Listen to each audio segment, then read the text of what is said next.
gentlemen, welcome to the press conference tonight. We're at the Aubrey Park Hotel, and we're here to discuss Masterclass taking place 16 May at the York Hall, promoted by Kevin Campion for Goodwin Boxing. So let me introduce to you Kevin. He's going to give us a bit of a rundown, and then we're going to talk to each one of you guys. So Kevin, over to you.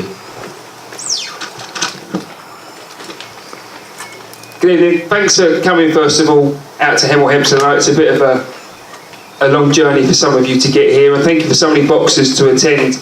We have had, unfortunately, some of the boxers drop out today due to traffic and that, so we've got a lot less on the table than we anticipated. But look, the 16th of May, Masterclass. It's called Masterclass for a number of reasons. Number one, it's the last time that the Masters title could be fought for under the British Boxing Board of Control rules, but also because we have some Masterclass boxers on it. I'm very pleased to say we've got 7 title fights on this bill. We've got some great fights, including 4 Southern Area title fights, which I don't think has been done on a card before. It's probably the best non-TV card there's been, certainly this year, and certainly in probably the last 5 to 10 years. And just to give you the rundown of the 4 Southern Area title fights, and then I'm going to hand it over to Steve Goodwin. Obviously, I've been working with Steve for a long time now. International matchmaker for Goodwin Boxing and head of boxing. So, you know, it's a pleasure to work alongside the Goodwin team, and the Goodwin Boxing brand has grown massively for the 5 years that they've been doing it, but especially the last sort of 6 to 8 months. You know, we've had some great experiences. Just at the weekend, we managed to get a fighter on the Klitschko undercard, fighting in Madison Square Garden, and it was a fantastic experience. We didn't get the result we wanted, but we knew it was a tough ask for Tom Dallas going against Charles Martin, but it just proves what we can do as a company now as Goodwin Boxing grows to be able to get these opportunities. But 16th of May, we get to be able to showcase these fantastic boxers that are here. And just to run down, you know, we've got the welterweight title. First of all, the champion Johnny Garton. Where are you, Johnny? He takes on Martin Welsh now. This is Johnny's second defence of his Southern Area title, and I don't know if you see his last fight against Nathan Weiss. Fantastic performance. Johnny stopped his last 3 opponents, and he's really starting to make waves in the welterweight division. He goes up against Martin Welsh, who's a former light middle English title challenger, and he's only lost to the top prospects in the country. So he's tough, he's very experienced, and he's very game. So it'll be a very interesting fight. We've got Jamie Spate to my left, who the champion Southern Area featherweight, who's going to take on Ian Bailey, who's just to Johnny's right. Again, fantastic fight. Jamie's first defence. It's the first time he's going to be the home fighter. I don't know if you know much about Jamie Spate. He's had to go away corner. He's had to have it tough. You know, he's gone in the deep end sometimes, and he's managed to emerge with that belt you see in front of him. And it's good now to be able to give him that opportunity to come in a home corner, give him the opportunity to try and defend his title.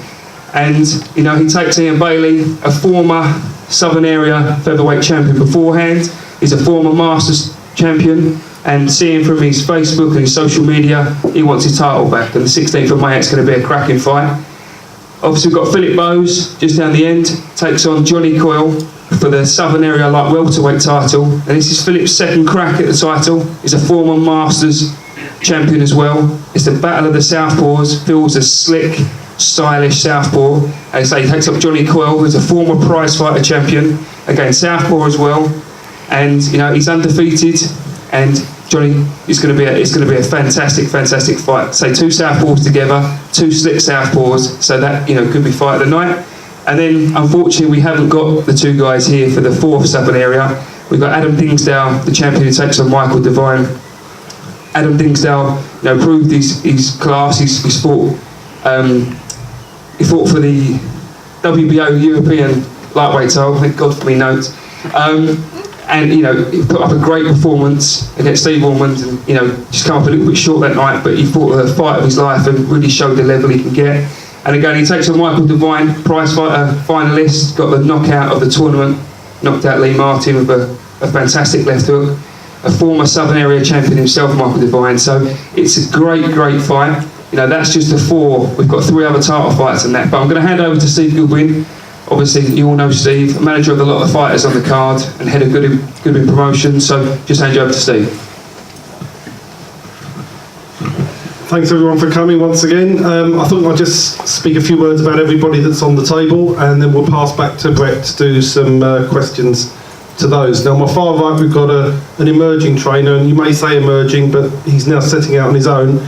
Barry Smith used to train at the Trad TKO gym.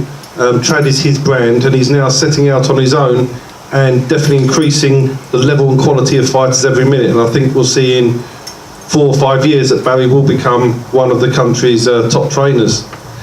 Next to him is Mickey Amu. Now, I always say to all boxers, and I said this to Mickey because he was in New York with me last week, boxers say to me about managers, and obviously Mickey's a manager and I'm a manager. And I always say to all the boxers that if my son was turning professional and I wasn't a manager, the person I would send them to would be Mickey, because I think he's a phenomenal manager. He's done a fantastic job with Richard Comey, who's now in the top 10 in the world. He looks after Philip Bose, who's here today. He's got a fantastic gym at Loughton called the SW Gym, and he deserves every success that he gets, and I hope he gets a lot more over the forthcoming years. Next to Mick is Philip Bose.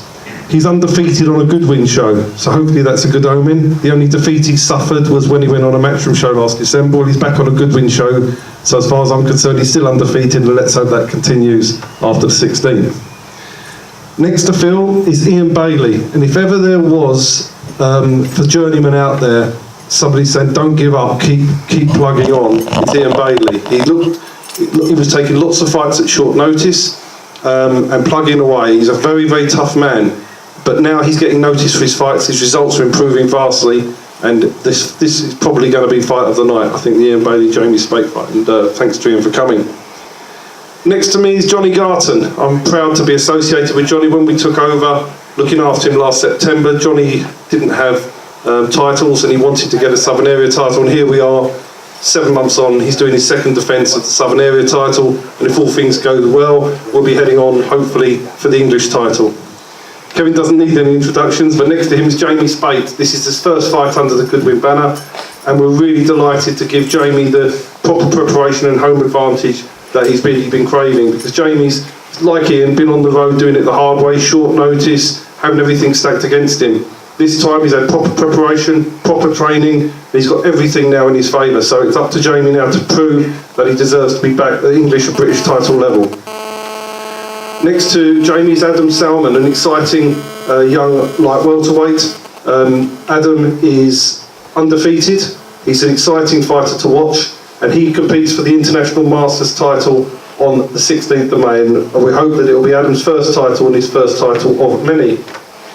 Next to Adam is Andy Joycey, who makes his debut.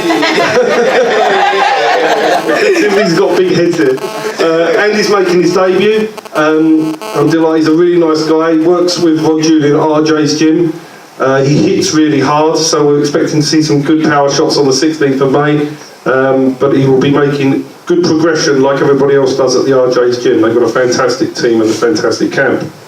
Stablemate of his is sitting next to him is Jamie Arlane. Jamie's coming back after 5 years out of the ring.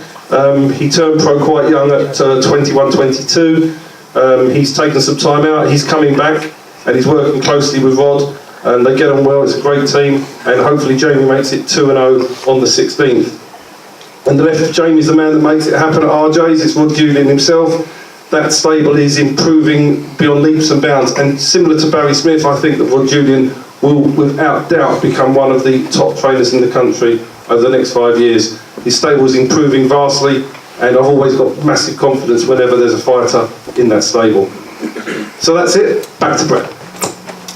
All right, thanks, Steve. Right, so once again, I've got this list of questions that have come in from Twitter and Facebook and emails. They're not my questions, they're other people's questions, so nobody waiting for me in the parking lot when we're done here. Mickey, we're going to start with you. So can you give us an update on Richard Comey? A fantastic fighter, really have enjoyed watching him. You know, Steve promoted him in the UK. You're taking him on a world stage, so can you give us a bit of an update on what's going on with him? Yeah, well, at the moment we've just he just defended his Commonwealth title in March in South Africa. 7th round stoppage of Thomas McQuarrie on the Golden Gloves bill. And as Steve said, we was in New York watching the Klitschko fight. And obviously they had Tom Dallas on the show. and I had some meetings with some promoters out there to finalise the deal, which will be fighting in Vegas on the 22nd of May for the Intercontinental title. Brilliant. Yeah, well done.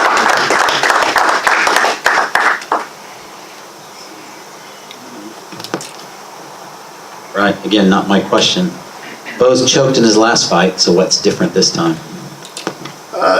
Philip didn't choke in the last fight. I mean, fighters have off days, and it was one of those days. I mean, it was the first time on a Matchroom show. He'd been used to being on Steve Goodwin shows. Steve Goodwin had built him up to get that opportunity, the Southern Area title, and right at the death, we had an offer from Matchroom, which we discussed with Steve and Philip, and we took that, and yeah, it was just one of those nights.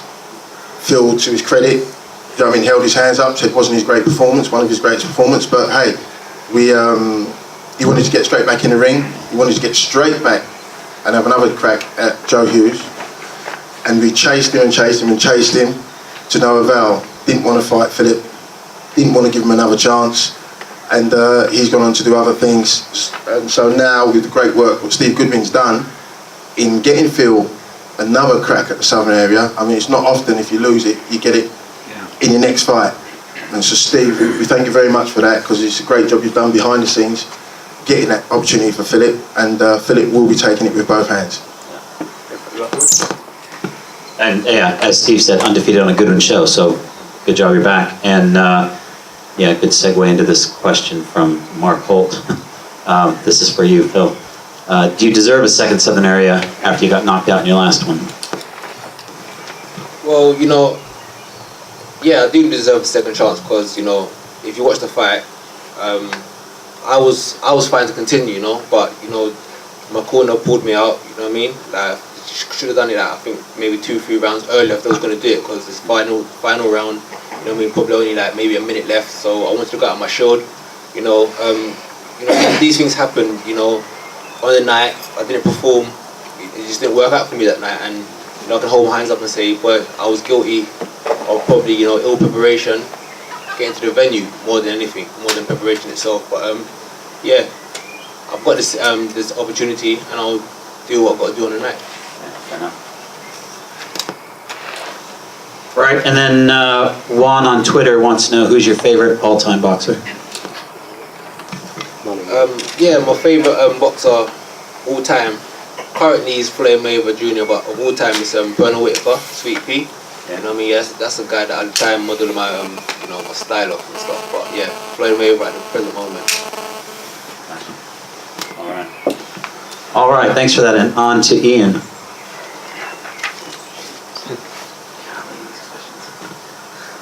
All right, and Warren wants to know, Ian, why is your record so hit and miss? Yeah, so that's true. I've had 30 fights, 12 wins, 17 defeats and a draw, so definitely hit and miss. But really that's because of a philosophy that I've got. I've had that since I was an amateur, and that's if someone asks me for a fight, it doesn't matter how much notice I've got, I'll take the fight. Doesn't matter who it is, I'll take the fight. That's just my mentality to boxing and to fighting in general. That's my mentality. I don't sell an incredible amount of tickets, so I've got the choice. I can be a journeyman and just go everywhere and lose on purpose, or I can barely ever fight, you know, fight once a year and just do nothing, or I can fight anyone that gets put in front of me and learn from it and become better. And I've become a really, really good fighter because of all these hard fights, including their defeats. Yeah, I think that's a really good point, and being ready and taking fights. I mean, you know, that's what it's all about, isn't it? And then Jerry wants to know what's your prediction for this fight. Prediction for the fight. I know I'm going to win the fight. I don't intend it to go the distance. Yeah, I really think I can exploit a lot of the mistakes that Jamie's got and finish him off inside the distance. All right, thanks for that, Ian.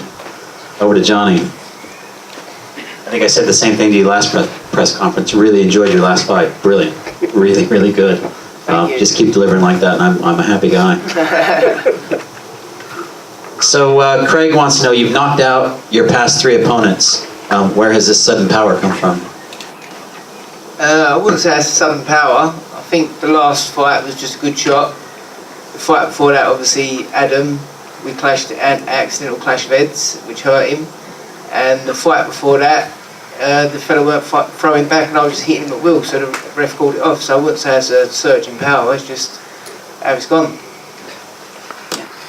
Fair enough. Straight as an arrow. Just how it's gone. Straight as an arrow. All right, and Timmy says, you've made a major mistake taking this fight against Welsh. He's only been beaten by top boys. Why would you even take this fight? You know, I've always said I'll fight whoever you put in front of me. I'm always in the gym. I know this is a seriously tough fight and this is one I'm right up for. Our styles match and I think this could be we could still do a fight of the night, to be honest. All right, thanks for that, Johnny. On to Jamie. Again, really looking forward to this clash as well. I think this fight's going to be absolutely brilliant. So really looking forward to this one on the night. So Israel says, why are you called the genius and you lose a lot of fights? I just clever at school, nothing else to it. Clever at school, simple as that, nothing else. All right, and Travis says, Ian Bailey is a former Southern Area champion. Do you think this will be your toughest fight today? I've got a lot of respect for Ian Bailey. Like you've all heard, he takes fights at short notice. He fights the best whenever, wherever. Same as what I've had to do. So it will be a very tough fight. I've been in with some good kids, but yeah, he's going to be in my face for a full 10 rounds. I expect a long, hard 10 rounds, but I'm prepared for that. So yeah, it'll be good.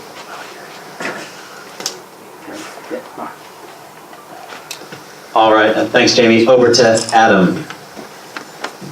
So Adam Keith says, I was at the fight when you fought Daniel Manescu and saw he knocked you down. And plus, looking at your record earlier today, I see you got KO'd in your 3rd fight. Serious question, don't mean disrespect, but are you worried about your chin? Nah, I'm good. Sorry.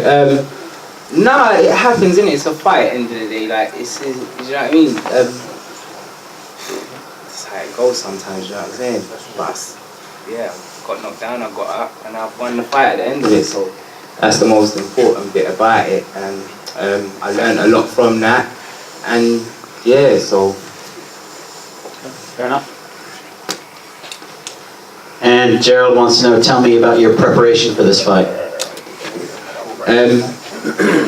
just a lot of good sparring down at the gym with Alec. He's been getting in a lot of good sparring, training hard, dieting, ready to win, man. I took a loss already, so I know what it feels like to lose, and I'm not really trying to lose again. So yeah, we've been working hard. We've been working hard down the gym. Good. All right, thanks for that, Adam. And on to Andy Joycey. saw you on the unlicensed circuit. Why have you gone pro? Well, basically, I took a long time away from boxing and started enjoying myself and doing what everyone else does, going out partying, 2 seasons in a beefer.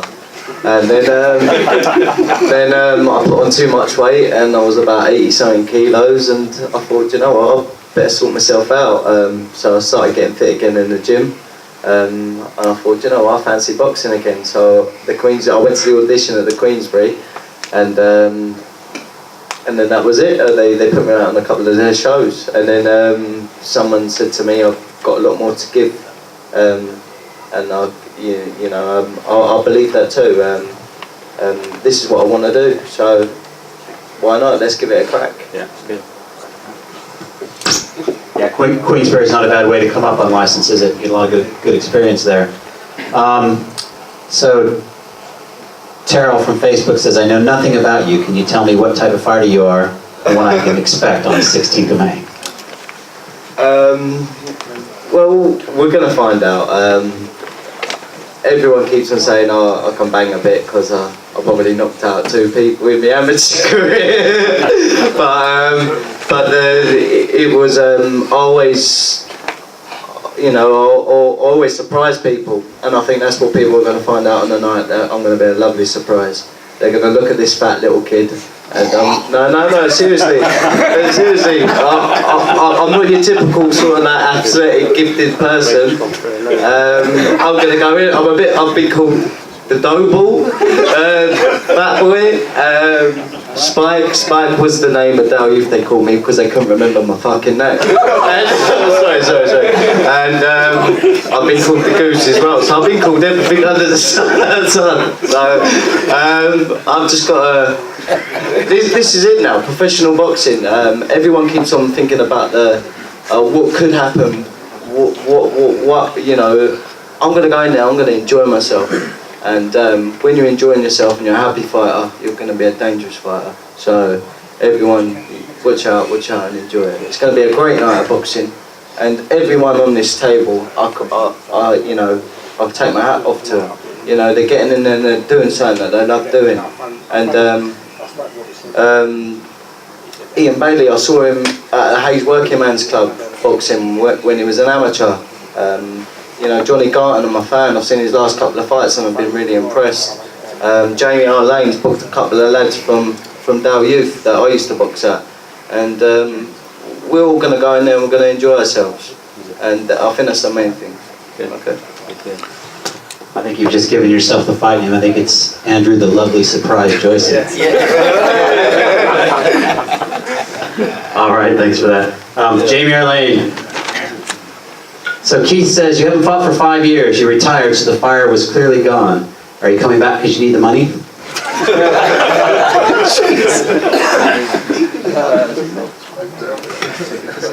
No, sort of like lost the love for boxing, sort of. Tried a couple of unlicensed fights, just see if I can find the love for it again. Found the love for it, had a chat with Rod. So like, well, went down RJ's. Like down there you got Andy, Muscle Mike, Sol, Aaron, you know, they were saying that I'm coming on loads, you know, 80% bands going up like load of kids. So yeah, this is it now. Like, my first profile I was like 21, 27 now, so I've matured a bit.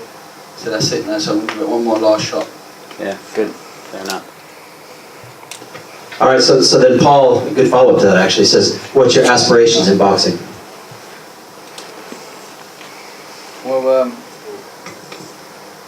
Well, I'm sort of like, you know, it goes for like the sort of the British, that's what I aim for, the British style, southern area. You know, let Steve do the matching, you know, speak to Rod. You know, something that proper like, give it. Good. Something, yeah. All right, fair enough. All right, thanks for that. And over to Rod with that build up. So Rod, you're doing a lot of really good things. You've got a big stable at the moment, don't you? What does your current stable look like? The current stable looks fantastic right now. It's just buzzing. We're like a big family in there. They're all like undefeated fighters. I'm bringing through very quietly. We keep ourselves to ourselves. Jamie and obviously Andy right now are really working hard. I mean, they're on weight now already, but they're fantastic. I mean, they're such hard workers. I mean, they're a pleasure to work with. All the fighters give me 100%. Got some fantastic fighters. Obviously, just finished with Michael Lomax. Obviously, just beat Chas Simmons in his last fight, and he finished like number 6 in the country, I think, or box rec. So we had a good journey with Michael over the last 18 months. Commonwealth title shot, and he's like the granddad, and he still hangs about now, and obviously helping with the boys, and which is great to look up to him, and he's achieved great things really. But these boys now, they're not just in it just to exist, they're in it to sort of win English, British titles, and much more. I mean, I've got obviously there's Andy Joycey, Jamie, Sahal Hamid, who's 6-0 right now, Mustard Mike, Justin Menzie, it goes on, Aaron Saucy Brown. I've got some really good boys coming through, and the sparring's great. I mean, we've had some great sparring with Mitchell Smith and Jez Smith for Andy at the moment, and which is really good. It was a great experience for these boys.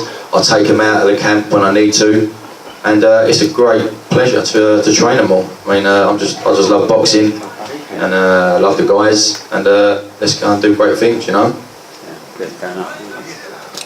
Yeah, Steve and I were just talking about that Lomax fight earlier today. Top to bottom, from the build-up to the actual night, to the actual fight. What a brilliant fight that was. That was really, really good. What a great way for him to retire just altogether. I thought it was really, really brilliant. So kind of follow up to that, how many boxers can you physically train? 'Cause I mean, you've got a lot of heavy hitters in your camp at the moment, and you know, how many more can you add, right? I don't know, I feel like an octopus at the moment, but yeah, I don't know, at the moment I'm concentrating on what I've got. I'll give everyone 110%. If I feel I can't, then obviously I'm getting to a stage now I can pick and choose what I want and who I want, and if they're willing to work, I'm willing to train them. I've got obviously a couple of guys that help me as well, but obviously I'm quite pacific in the way I like things done. It's just the way I like to do things. Just nice and humble. Keep the boys humble, that's the main thing. But obviously train them all. I've got it off nicely. I mean, they come in twice a day. I split the teams up sometimes. Sometimes the team come in together. Sometimes we hit the track together, or the parks. Where we go as a team. I think it's very important to go as a unit. That's why we're so strong at the moment, because we go together, you know. Yeah. And I think it's a nice family atmosphere. But at the moment, I'm handling what I've got. If it comes to the stage where I couldn't, then I'll just reassess it. I'll just get another pair of arms, maybe, I don't know. Yeah. But at the moment, it's going great. I'm loving it. I'm really enjoying it. Yeah, so I had a chat with Ricky Hatton the other week, and he was talking about, you know, he's bringing the Upton boys up, and how knackered he is at the end of the day from all of the rounds of pad work he does. How many rounds of pad work do you do a day? I mean, to be fair, I lose count. I mean, I've just had a new body armour made. It's bigger than you can ever see, I think. But you get to the end of the night and I go, I'm shattered. You know, like, I'm wrecked today. You know, like rounds of pads and body armour and everything. And you come in and I haven't got time to train myself at the moment. You don't. Because any time you get a gap, you think, oh, I've got to rest, I'm wrecked. Do you know what I mean? But obviously, training all the boys is great, but it's very tiring. Yeah. But obviously, these two guys in particular, obviously I'm looking at Jamie's for his pro debut, but it's actually not, but I'm looking like it is. Sure. And Andy as well, but this is why I love the game, for guys like this that train hard. At the end of the day, hard work beats talent, and talent don't want to work hard, you know what I mean? That's the bottom line. Yeah. I've got a lot of hard workers in the gym, and the talent as well, but if they keep working hard, they'll get what they want. Yeah, good. Yeah. And then one last question for you, and you know, kind of typical question. Do you think that boxers make the trainer, or do you think it's the other way around, trainers make the boxer? Stumped you. I don't know, I think it's a question that probably trainers get asked quite a lot, Yeah. to be fair. I think it's a bit of both, to be fair to you. I think the trainer can bring the best out in the fighter, but some fighters can bring the best out in the trainer. And I think the key is to be the best trainer. You never stop learning, don't get arrogant, and keep listening and learning, and never get big-headed and above yourself. And that way you can never stop learning along the way, and I think you can help each other in that way, in that aspect. It's a 50-50. Sometimes like never stop learning from anybody. Yeah. You work with, sometimes some fighters can teach you, but at the same That's a really good time point. you can teach them. It can be a good combination. Yeah. So I'd say Good. yeah. Yeah, good. Good place to be. All right, ladies and gentlemen, this is it, the card for the 16th of May, Masters class. Steve, again, you've put together, you and Kevin have just put together a fantastic card. They just keep getting better and better and better, so it's always my pleasure to sit ringside to call you guys out. I'm really, really looking forward to this event. So how about we give a hand to all these boxers that are being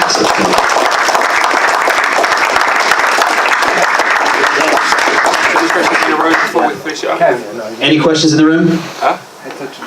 Yeah, we'll do it. This question is for Jamie Spake, because I spoke to him a lot on social media, so I apologise for talking to you, mate. Got a lot of time for you, as I said to you out there. My apologies. Not a problem, kind of cut me off already, but sorry, not him again. How far would you like to go? I mean, obviously, everyone would like world titles and every world title and, you know, unified division, but how far in an ideal world would you like to go? I think you've got to be realistic, and my first milestone from now will obviously be the British title, and it should be the pinnacle of any British fighter's career. You win a British title, I mean, anybody who's won a British title will tell you that belt means more to them than any belt they've won, whether they go beyond or above that, you know what I mean? So for the minute it will obviously be British. If we get there, when we get there, and we move on, we then assess the situation and see what's next. But yeah, British for now. Thank you very much. Right, any other questions in the room? No? All right, we'll get the boxers to do some head-to-head photos. Stick around a bit, we'll maybe have some interviews afterwards as well. Anything else you want to say? Yeah, just that there's limited tickets available, so there are still some tickets available. iBoxingtickets.com is where you can get them from, or from any one of the boxes that's on the card or that's at the table here. And just thanks all for coming. If we just do the head-to-heads, obviously Jamie and Ian, while you're here.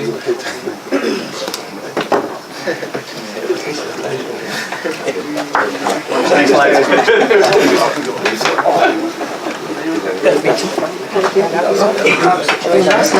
would have liked to ask you a question, but I don't want to, you know what I mean? It's still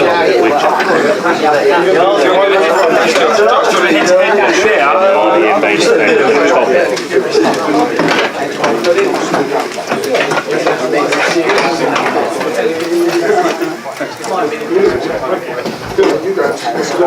weak.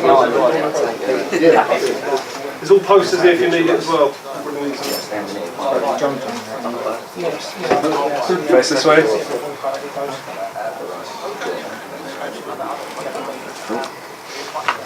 Just that. Got it. So some interviews going on. Is Britain can do the interviews, Steve?